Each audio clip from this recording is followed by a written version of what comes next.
he wants, say, or she wants, they'll tell you right away. They know. It's like, this is what I want, and this is how I'm going to get it.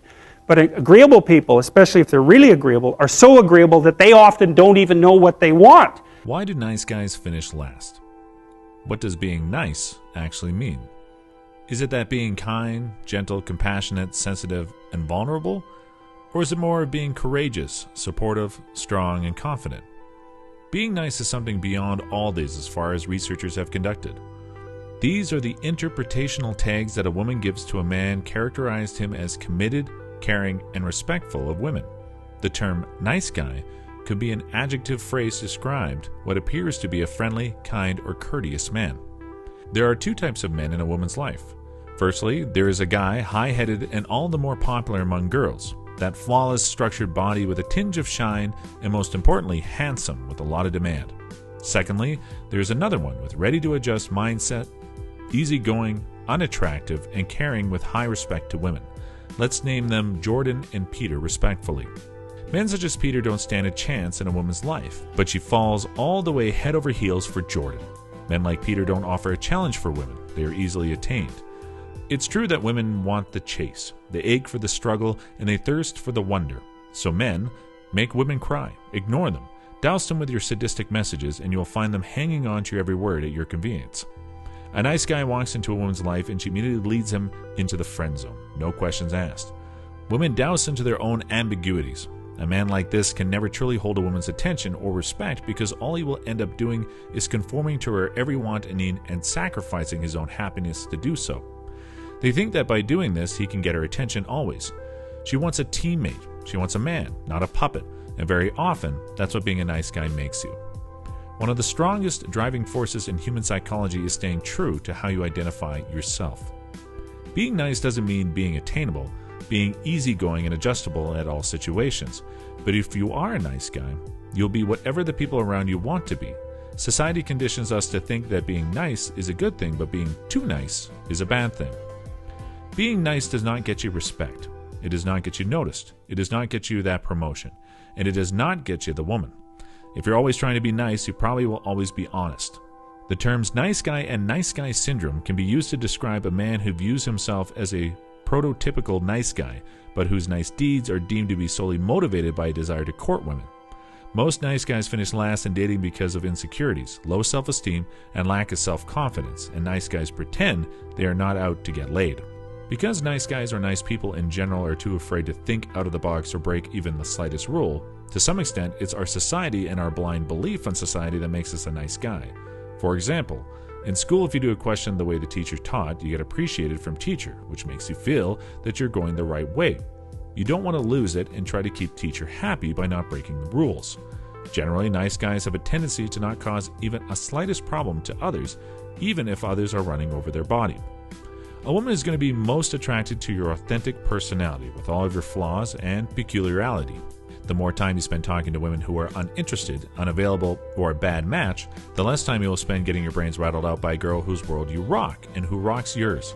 Life is too short to spend it dancing with the wrong girl or trying to be something you are not. Women cannot love a man who they do not respect. When a man compromises his integrity or his personality, it causes women to not trust his masculine core or him. When women sense weakness in a man, they will pull away and test his strength. Weak men will chase and therefore get rejected. He doesn't have an opinion of his own and is emotionally dependent upon the woman to tell him what to do and how to feel about the big things in his life.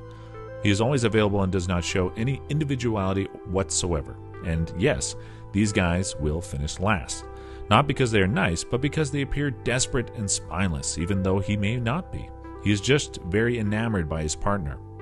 An experimental study revealed those men who behaved pro-socially, being nice, positively affected women's ratings of their physical attractiveness, sexual attractiveness, and dating desirability, while social dominance alone had no impact on those judgments.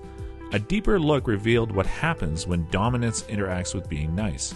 Nice men, who always showed evidence of social dominance, were seen as even more attractive.